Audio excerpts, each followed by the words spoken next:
Hai guys, kami dari kelompok Mission Possible. Oh iya, hari ini kita akan presentasi tentang Efektif, grup ending, dan juga promoting efektif. communication. Oh iya, sebelum masuk presentasi kita perkenalan dulu ya. Di kanan saya ada, Bang Jaya, di kiri saya ada, Muhadarsa Media Nusantara. dan saya sendiri Anissa. Selamat menyaksikan. Saya Muhadarsa Media Nusase, saya akan membahas tentang efektif group and team. Lanjut kepada pembahasannya. Check it out. Jadi pembahasan pertama mengenai group and team. Grup merupakan kumpulan dari dua atau lebih yang berinteraksi satu sama lain untuk mencapai tujuan tertentu atau memenuhi kebutuhan tertentu. Tim merupakan suatu kelompok yang anggotanya saling melengkapi serta berkomitmen satu sama lain untuk mencapai tujuan khusus atau objektif. Jadi bisa disimpulkan semua tim adalah grup, tapi semua grup belum tentu tim. Lanjut ke pembahasan yang kedua. Bagaimana kelompok dan tim membantu organisasi memperoleh keunggulan kompetitif dan berkontribusi pada efektivitas organisasi? Ada 4 metodenya. Yang pertama, enhancing performance. Jadi jika kita bekerja sebagai grup, maka akan menghasilkan output dari setiap anggotanya. Yang kedua, increasing responsiveness to customer. Jadi di sini masing-masing anggota akan menghasilkan keterampilan-keterampilan untuk memenuhi permintaan dari pelanggan. Yang ketiga, increasing innovation. Kalau kita bekerja di dalam grup, maka kita akan lebih termotivasi. Yang terakhir adalah increasing employment motivation and satisfaction. Jika di sini kalau kita bekerja di dalam satu tim, maka akan menurunkan tingkat turnover. Ke pembahasan selanjutnya tentang types of group and teams. Jadi di sini ada formal dan informal. Formal sendiri ada cross function team group. Maksudnya ialah anggota member berasal dari departemen yang berbeda. Cultural teams merupakan anggotanya dari berbagai kultur atau dari berbagai negara. Top management team itu contohnya seperti CEO atau CFO yang bekerja sama untuk mencapai tujuan tertentu dengan berbagai strategi. Adapun Research and Development Team atau R&D, ini adalah yang merumuskan untuk pengembangan suatu produk. Lalu yang kedua, Comments Group. Yang ketiga adalah Task Performance. Yang keempat, Group Self Management Team. Selanjutnya, Virtual Team. Adapun informal group bisa diartikan grup yang dibentuk oleh manajerial atau non-manajerial yang tujuannya untuk mencapai tujuan mereka sendiri atau memenuhi kebutuhan sendiri. Contohnya seperti friends group dan interest group. Selanjutnya kita bahas tentang group dynamics. Group dynamics itu sendiri ada sub pembahasannya lagi. What should group design to include? Nah, yang pertama ada goals. Goals atau tujuan. Jadi untuk membentuk suatu tim itu kita harus memiliki tujuan. Yang kedua ada size. Size itu bisa dibagi menjadi dua, ada small dan big. Nah, small itu anggotanya kurang dari 9 orang dan big lebih dari 9 orang. Yang ketiga, task and interdependence. Bagaimana kita mengelola mekanisme dalam pekerjaan tersebut. Yang selanjutnya akan dijelaskan tentang motivating performance towards a group goal. What four stage of a group of development. Yang pertama ada forming, storming, norming, performing, and adjourning. Lanjut ke group leadership. Oke, lanjut ke group norms. Jadi group norms ini merupakan norma atau nilai yang dipercaya oleh semua anggota kelompok dalam menjalankan suatu tim. Nah, ada 3: low, moderate, and high. Nah, kalau kita berbicara group norms, berarti kita bicara tentang conformity and deviance. Ada 3 situasi di dalam group norms itu. Yang pertama, low conformity, high deviance. Berarti ketika tingginya tingkat penyimpangan rendahnya tingkat kesesuaian, maka akan menghasilkan rendahnya performa.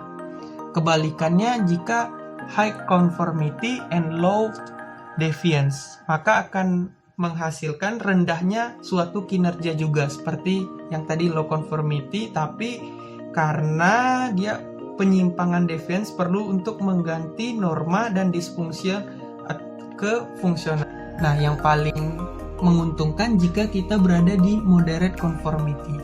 Lanjut ke pembahasan what is a group cohesiveness. Ada 4 faktor di dalam menentukan cohesiveness di dalam suatu grup. Cohesiveness itu merupakan kecocokan di dalam suatu grup. Jadi yang pertama ada group size. Group size ini menentukan small or high cohesiveness. Yang kedua effectively management diversity. Lanjut ke group identity and healthy compensation. Yang faktor terakhir adalah sukses. Selanjutnya akan dijelaskan teman saya. Baik, kita sekarang masuk ke materi tentang motivating group member to accept organization goals.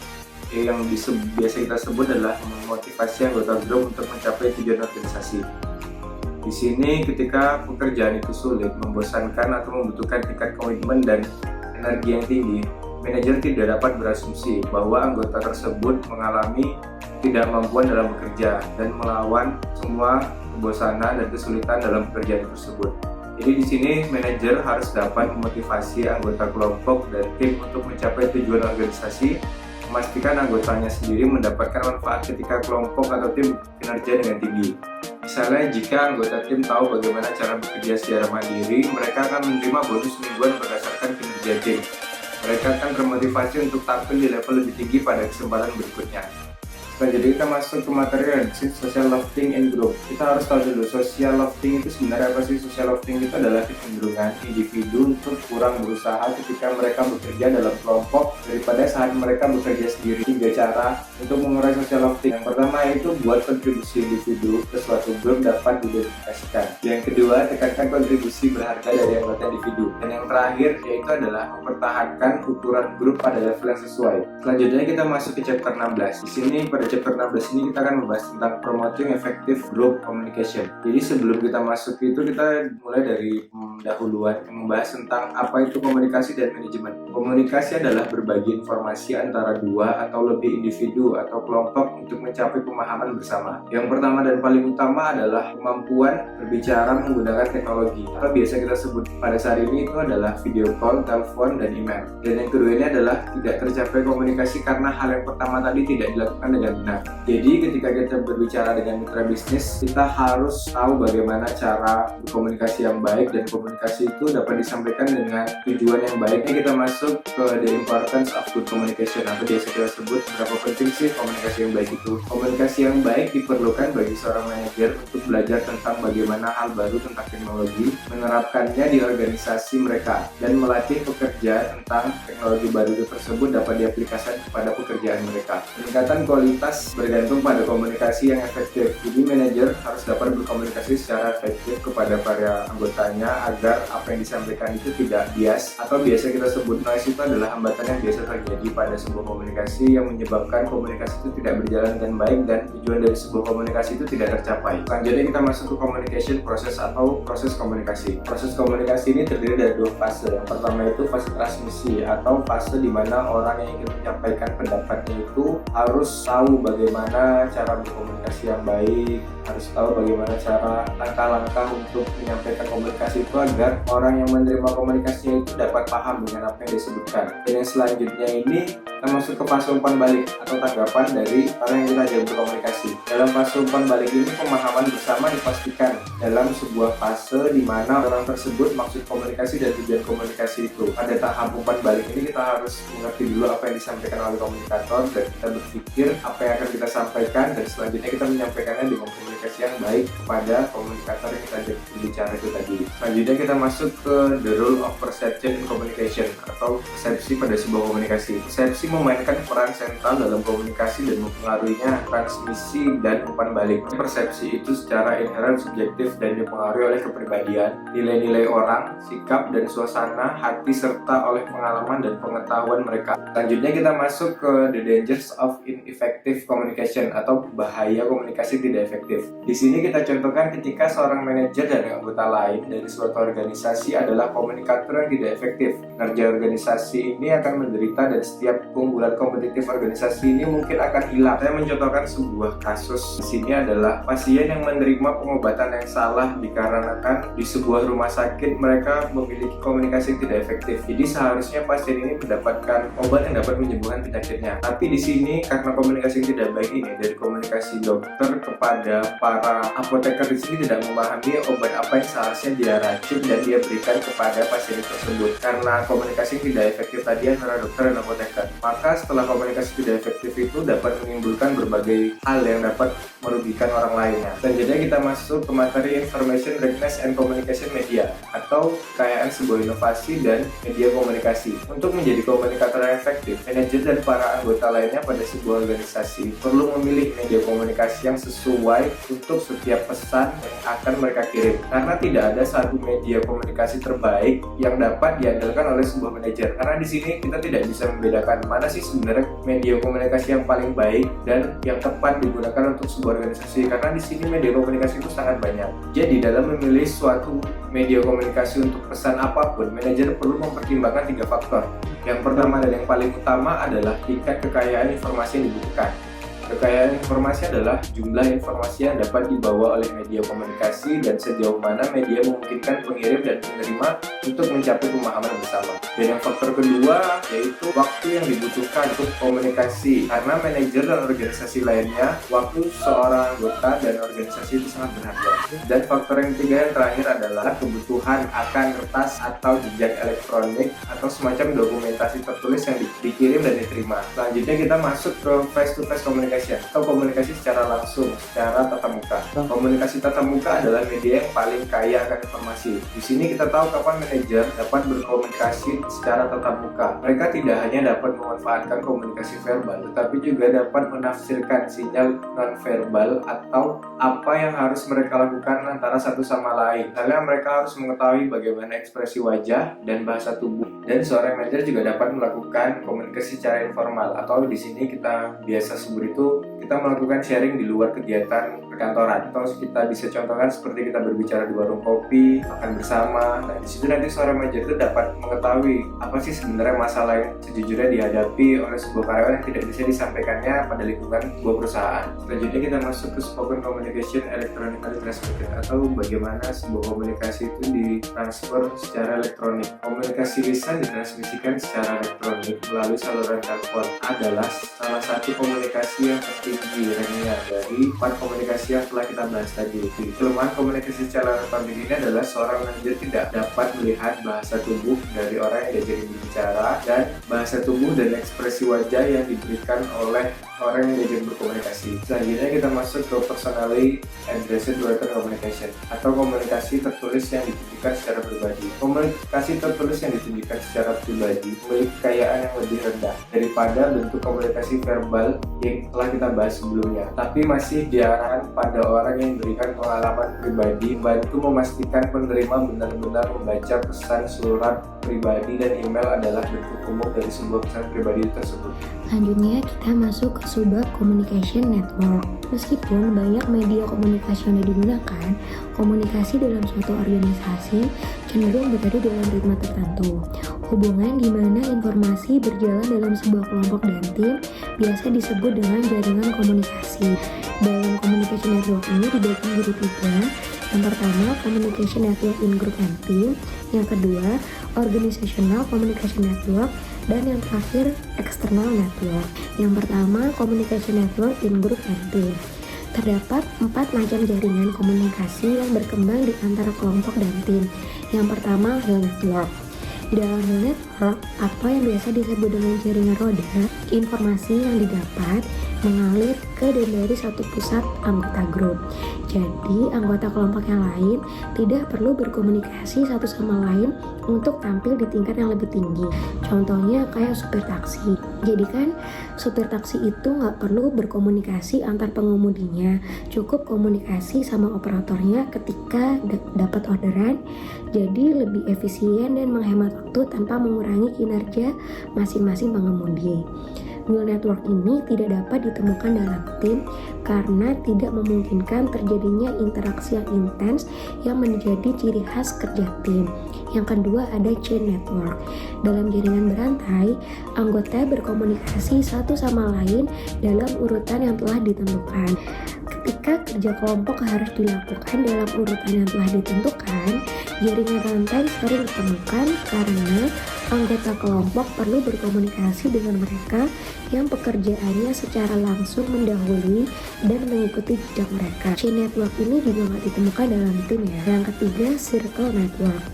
Di dalam circle network, anggota kelompok berkomunikasi dengan orang lain yang serupa dengan mereka dalam pengalaman, kepercayaan, bidang keahlian, latar belakang, lokasi kantor, atau di mana mereka duduk di dalam kelompok ketika mereka bertemu. Circle network ini juga tidak ditemukan dalam kerja tim. Dan yang keempat ada all channel network. Nah, kalau all channel network ini bisa ditemukan dalam sebuah tim dengan tingkat komunikasi yang tinggi, di mana setiap anggota tim berkomunikasi dengan anggota tim lainnya.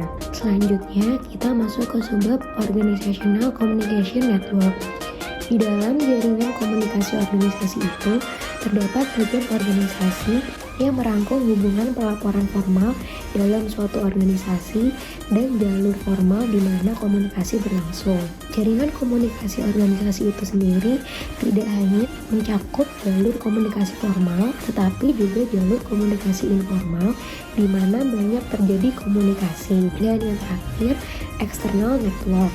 Selain berpartisipasi di dalam jaringan organisasi, seorang manajer atau karyawan memiliki hubungan terkait pekerjaan di luar organisasi yang mempekerjakan mereka.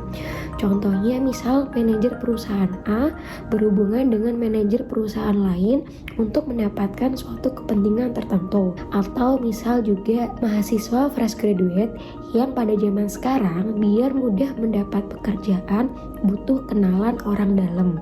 Jadi lebih mudahnya external network ini disebut dengan koneksi. Lanjut kita ke materi teknologi informasi dan komunikasi. Kemajuan yang berdampak besar pada komunikasi manajerial meliputi internet, intranet, groupware, dan perangkat lunak kolaborasi. Yang pertama ada internet. Internet adalah sistem global jaringan komputer yang digunakan oleh karyawan organisasi di seluruh dunia untuk berkomunikasi di dalam dan di luar perusahaan. Kedua, ada intranet. Intranet banyak digunakan oleh perusahaan termasuk Chevron, Goodyear, IBM, Motorola, dan lain-lain. Intranet dapat diakses dengan berbagai jenis komputer, sehingga semua anggota organisasi dapat dihubungkan bersama. Yang terakhir ada groupware dan collaboration software. Groupware adalah perangkat lunak komputer yang memungkinkan anggota kelompok dan tim untuk berbagi informasi satu sama lain untuk meningkatkan komunikasi dan kinerja mereka. Sedangkan collaboration software adalah perangkat kelompok yang bertujuan untuk mempromosikan interaksi kolaboratif, sangat saling tergantung di antara anggota tim dan untuk menyediakan tim dengan situs pertemuan elektronik untuk komunikasi. Yang perlu digarisbawahi di subbab teknologi informasi dan komunikasi ini bahwa komunikasi pada dasarnya adalah upaya manusia. Tidak peduli seberapa banyak hal itu difasilitasi oleh teknologi informasi. Secanggih apapun teknologinya, sebanyak apapun medianya, kalau manusianya nggak mau diajak komunikasi, sama aja bohong.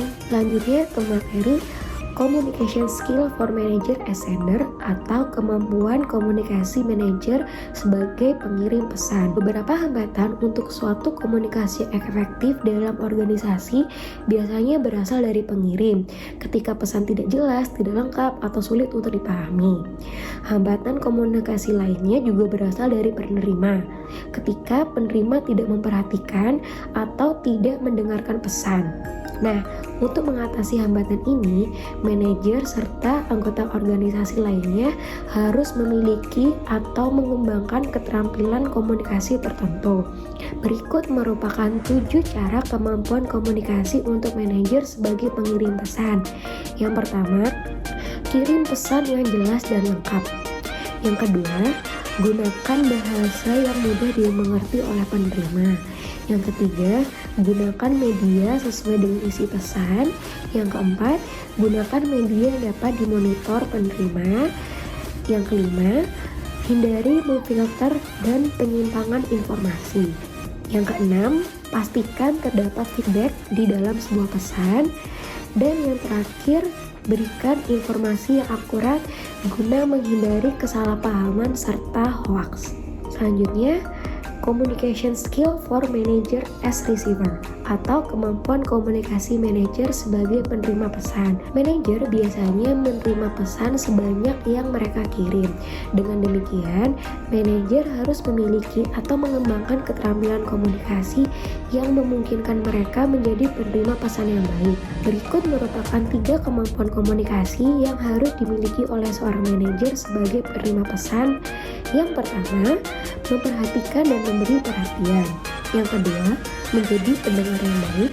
Dan yang ketiga, manajer harus memiliki kemampuan untuk berempati.